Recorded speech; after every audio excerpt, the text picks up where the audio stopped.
Chicago's favorite holiday tradition is back at Lincoln Park Zoo and celebrating 30 years. Get your tickets now for Zoo Lights, presented by ComEd and Invesco QQQ, and enjoy fun seasonal activities while strolling through your zoo under 3 million lights this holiday season. Zoo Lights will be back November 15th and run through January 5th. Tickets are just $7 to $10 with select free nights. Get your tickets at lpzoo.org/zoolights and learn more and secure your spot before it sells out. This episode is brought to you by Mubi, a global streaming service dedicated to elevating great cinema. Be sure to catch the cult classic The Fall, now streaming exclusively on Mubi, and a spectacular new 4K restoration. Filmed across 24 countries over a period of 4 years, Tarsem Singh's ostentatious epic sees a bedridden stuntman played by a magnetic Lee Pace spin an escapist fantasy for a hospitalized young girl. You can start streaming this film and more for 30 days free at Mubi.com/CityCast.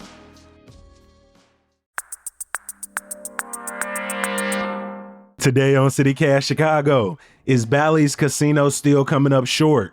What do we need to know before Mayor Johnson's budget address? And is that a new perk for CityCast fall membership season? All that and more with the Tribe's Tonya Hill and Block Club Chicago's Melody Mercado. It's Friday, October 18th. I'm Jacoby Cochran, and this is what Chicago's talking about.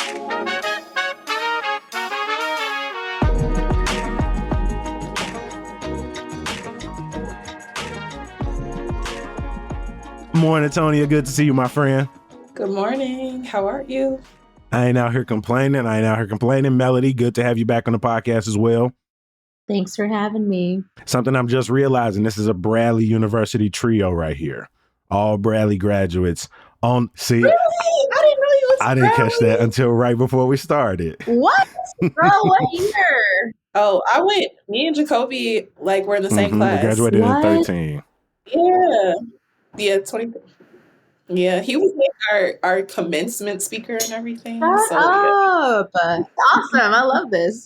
If you are new to CityCast Chicago, we don't have Bradley reunions often, but every single Friday, we like to round up the city's biggest stories with a couple of our friends. But before we get into today's roundup, I got some exciting news for y'all listening. Next week, we're kicking off our fall membership campaign.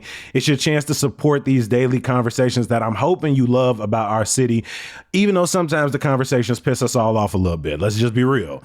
We are a small team, and your membership really helps us continue bringing you the best of Chicago. The official campaign starts on Monday, but you don't have to wait till then. You can join right now at membership.citycast.fm and head start on supporting us. Plus, anyone who signs up during the campaign gets to listen to the podcast ad-free and receives an exclusive CityCast Chicago tote bag. Yes, we've entered the tote bag brigade, so thank you for joining us. It's the perfect way to show your support for, the #1 daily podcast in the city. And of course, local journalism. Of course, that's why we got our beautiful friends in today. So remember, that's membership.citycast.fm, and thanks in advance for joining us. Real quick before we get into the conversation, Tonya, Melody, I got to ask y'all, do y'all have a favorite tote bag? Tonya, I'm going to start with you. What's your favorite tote bag? Yes, I got this one from Essence magazine, rejoining the subscription. They got me with the Beyonce cover when she was watching Sacred. So I had a membership or a subscription for a little bit, canceled it or whatever. But yeah, they sent over a free tote, and yeah, I just use it, just throwing things in there on the way out the door. Come on. That's some good vibes going into this member campaign. This tote bag can get people to sign up. It's got not only the CityCast Chicago logo, it's got iconic pictures of Chicago, everything from roller skates and different food. It's got the Regal Lions outside the Art Institute and more. Melody, what about you? What's your favorite tote bag? So I really like Block Club's tavern style pizza tote bag. Mm-hmm. It is my favorite. Every time I take it out, I feel like I get a compliment on it because real Chicagoans know that we don't eat deep dish. And I love pizza, and frankly, I only eat tavern style. The last time I had deep dish was 3 years ago. The Chicago style is party cut. I saw it up close and personal at y'all very, very successful Block Club Chicago inaugural block party. I have my favorite in front of me, and it's from Progression, which shout out to Olu. It's a local Chicago fashion line, and it's their Mae Jemison tote bag. And it's like got her like flying off with like some rocket boots on. If people not familiar with Mae Carol Jemison, whose birthday was yesterday, happy birthday, Mae Jemison, American engineer, doctor, former NASA astronaut, the first Black woman to travel into space back in 1992. When I'm out at the farmer's market, when I got to go to the grocery store, it's usually with me just to throw some things in it. So it is well used. Again, for everybody who is listening, please sign up to become a member of City Cash Chicago. And if you do it between now and next week, we're going to throw in the City Cash Chicago tote bag as well.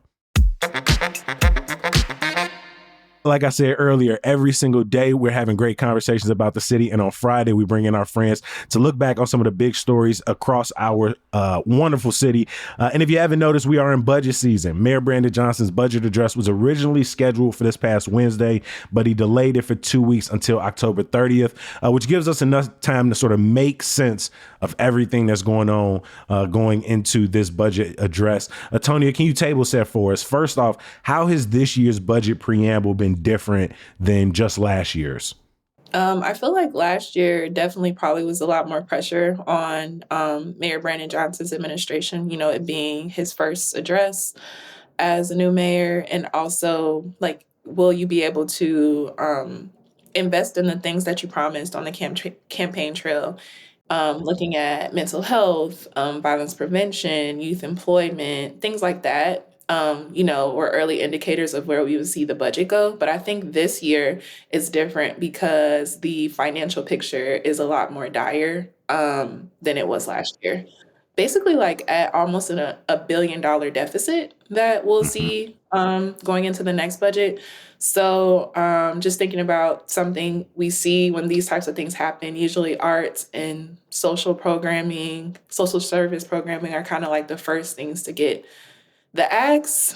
The Johnson administration has kind of been preparing department heads and kind of like having them consider or think about, I guess, like areas where there would need to be some cuts. Some of the public health care advocates and mental health care advocates have kind of like spoken up about the possibility of budget cuts and what that would mean for the Chicago Department of Public Health. I can't imagine any department head is sitting there going, yeah, I know exactly where we could be cutting and losing money, losing personnel, losing programs, losing resources. And the mayor has told us time and time again, everything is on the table. And that's an overwhelming statement when we're staring down $1 billion budget gap. What does that actually mean, Tony? Like when he says everything's on the table, we've seen some hiring freezes. We haven't really broached the topic of property taxes too thoroughly recently, but what's available to the mayor right now? Yeah, that's a good question. I think that's something that's still being figured out. I don't know about you, Melody, but I haven't heard anything. It's been very quiet on the front about what we're about to see, in 2 weeks' time at this point, about what the cuts will look like or where they'll be plugging holes. Definitely the hiring freeze for sure, but I'm also thinking about, the Chicago Public Schools budget obviously is separate, but just even that's a part of the conversation, looking at their pension specifically. So I don't know. This is a very complicated choice and decision, especially thinking about as like American Rescue Plan dollars, COVID-19 dollars are running out. That won't be a possibility for the budgets going forward. So I'm wondering if the property tax conversation is going to come back up again, and just, how will people grapple with that? I think it will be very telling once we start to have some of the individual department budget hearings, because last year I feel like we heard a lot of departments were understaffed. And so wondering if the positions that are still left open, obviously hiring freeze, those will not, likely might not be filled. And then there were several departments going through technology upgrades, which obviously also cost a lot of money, like the Department of Buildings, which I feel like we've been waiting for them to digitize their files for a long time now. Wondering if any of that will have to be put on hold as the mayor and the mayor's office looks for things to cut or pause in the meantime. Yeah, I think that's a great point. Just thinking about the hearings where you get more of an insight. But one of the things, like from this press conference, that public health advocates were speaking about was that the Chicago Department of Public Health has never really been fully funded with Mm-hmm. staff. It's always been underfunded, and the majority of the money that they see is coming from grants. So I'm just even thinking about that. Like they talked about, we need to hire more people to come and work for the public health department, but your point, there's a hiring freeze. So will that be a possibility if the budget situation is as dire as the Johnson administration and people are telling us it is? Earlier this year, some skeptics wondered if Chicago's permanent Bally's casino, which, let's be real, the entire run up to that, to this process was about raising revenue for the city, getting more money inside of our pockets. They've secured funding for their permanent site and even begun demolition. However, the question remains, has Bally's thus far delivered on their and the city's lofty goals? Melody, I want you to come in here. The River North Medina Temple temporary location. I've walked past it a few times. I've seen people going in and out. I've seen people standing outside, chain smoking cigarettes, trying to make that decision on if they're going to go back in or not.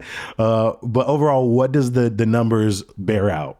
Yeah, I think the short answer is that Bally's is not living up to the city's expectations. The long answer is that we have to ask the question, did former Mayor Lori Lightfoot way overshot the projections of the temporary casino site, which opened later than expected?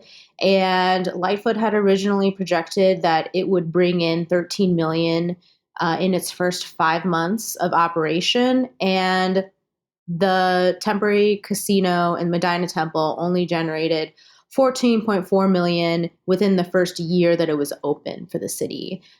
$14.4 million is nothing to shrug away at, but this money is specifically earmarked to help pay for police and fire pensions. And this is something that's allocated in the city budget. And if we don't have enough money that's supposed to be generated from this casino to pay for that, that contributes to this $1 billion problem that the mayor's office is dealing with right now. Mayor Johnson anticipated that the Medina Temple would generate $35 million in tax revenue for his first budget. That's not going to happen. Just to be real with y'all, unless everybody in the surrounding Midwest states come and is like, yeah, we want to go to Bally's, that's not happening. They would have to more than triple their average monthly winnings to hit that mark by year's end. Yes. And, I do want to be fair. I do want to give Bally some props. They have been ramping up, trying to ramp up visitors by offering additional perks and opening like a VIP lounge. And this has been a controversy with some neighborhoods where they've seen Bally's bus people straight to the casino from their neighborhoods. But the reality is the temporary facility really lacks luster to what a permanent facility would bring, which is, live shows, entertainment, things to do beyond gambling. And right now, the temporary facility just really lacks in that department. And I would say that is possibly, in my opinion, contributing to just the underwhelming amount of tax revenue that they've brought in for the city. Bally's has said, not only are they optimistic that the temporary site will, pick up pace in the months and year to come, but they are very much all chips in on this permanent casino site. And I want to remind people, 5 of Illinois' 16 casinos, as this BEC report points out, are in the Chicago metro area. And so there is already a lot of competition to Chicago's site. Melody, skeptics are saying they worried that the permanent site might also look very similar to this temporary site, and that's underwhelming is the word I'm gonna go with. I worry about that as well. They also really need to stick to a pretty strict construction schedule. The temporary facility legally is only allowed to operate for 2 years, and then I believe a year extension with it, which they have already asked for. And so, this permanent facility needs to be up and running. They have to have a specific amount of hotel rooms built by the time they open the actual casino portion. And then in addition to that, they're going to have to compete with the casinos that are right over the border in Indiana, the Rosemont casino, which is frankly more convenient for some visitors because they have parking and they already have built-in entertainment and a buffet and all of those things. So I think that's why we're seeing Bally's being so big and shiny with what they want to bring to Chicago, because the reality is they have to do that in order to attract the amount of people and revenue that they're supposed to deliver on. Which I want to remind people that it's projected that this casino, and this is why they won the bid, it was projected that after this permanent casino is up and running, they will be generating $200 million a year for the pension funds. So that's a huge promise. And I think the question is, like, will they actually deliver on that? And, I think people are worried, and they should be. Their goals are to one day surpass Rivers Casino in Des Plaines, the state's top grossing casino, which made more than $560 million over the last year. And so time will tell if the numbers bear out, but we will continue to follow. We got links to both stories that we talked about thus far, from Mayor Johnson's forthcoming budget address to Bally's books right now. We'll drop both of those in our show notes. What I love about these Friday conversations is we don't only talk about these headline topics, but we also talk about things like Chicago artists and neighborhood small businesses. Tonya, I'm going to turn the mic over to you to show some love to Raven Lene, who just a couple of weeks ago performed here back in her hometown. Yeah, I recently became a Raven Lene fan after seeing her at Ravinia. It was in 2022. So she opened for Erica Badu, and I'm a very big, like, you gotta sound good live type of, music connoisseur, and she sounded incredible. So I was like, okay, I like her. After listening to Hypnose, I really love Hypnose. Skin Tight, Venom, I love those songs. So yeah, I was like, okay, she has some new music, and Mark got a chance to talk to her. And I just really, there's a quote in here that Mark pulled out from someone who went to see the show, just talking about what it means to see somebody who grew up in Chicago and be able to just make a name for themselves. And I just really always admire that spirit. But yeah, I also think there's something like Raven Lene said too as well about like what it means to be a Black artist. And she just said, it's showing up as my authentic self the best way that I can. And I just feel like her music is a testament to that. So I just really enjoy her artistry, her voice, and just like the music and the sound that she has. And I think it's really dope. I was listening to Love Me Not and Pilot on repeat. Some fantastic songs. Mark has done some great work this year because, it's something very special about watching Chicago artists who've gotten the opportunity to travel the country and the world come back to the city. This summer alone, I got to see John Doe on tour back in Chicago at Lincoln Hall.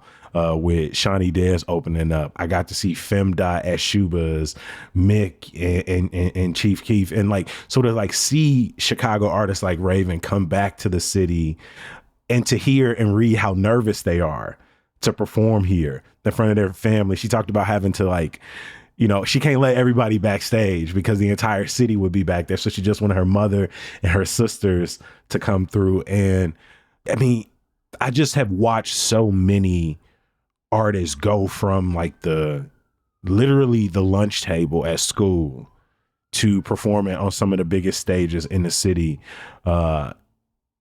And each time to watch them have their moment back in Chicago, sort of looking out on like, man, this is what I always dreamed for. I would also recommend too, Genius is like the title track, I think, the start of it. So I'm into that. So yeah, I've been listening to it this week. It's really good. I really like it. Melody, from a Chicago artist to a Chicago small business, which unfortunately is not as, as nice of a story. There's a little bit of tension in Logan Square around LV Bar.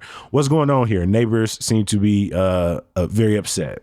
Yeah, shouting out my colleague Ariel. I live in Humble Park, just on the border of Humble Park and Logan Square. And so she keeps me very informed because she covers my neighborhood.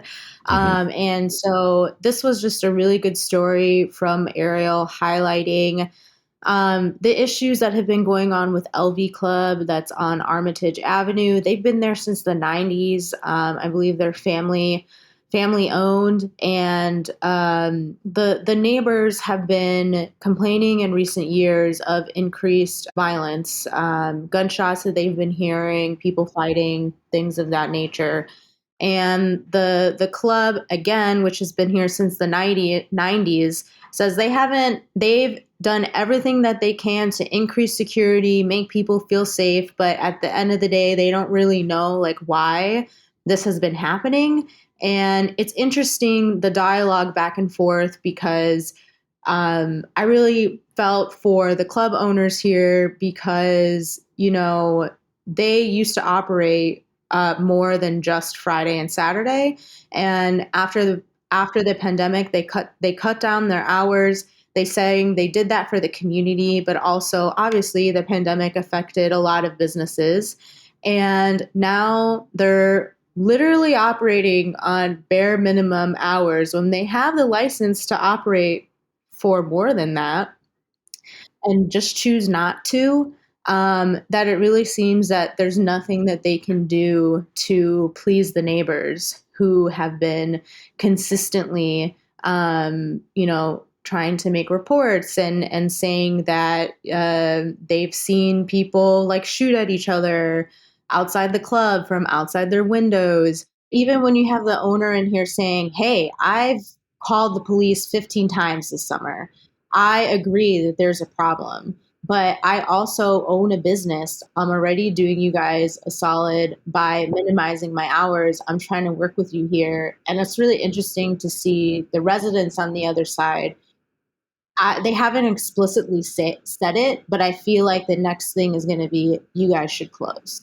I was going to say, in the reporting, it's clear that the neighborhood is leveraging their power in the sense that they are asking, why do they have a license till 4 a.m., trying to challenge that. I imagine that'll eventually get up to the alder person and become a larger conversation. We've seen Chicago's later and later bars closing down in over the last decade.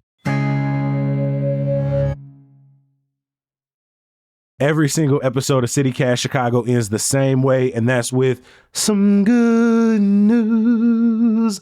Tonya, I want to start with you. What is your good news this week for CityCast Chicago? This is very light, but I think I like fall now. I think today was rather this week was kind of to me a first like full fall week. Tuesday I could have done without the rain though, I will say.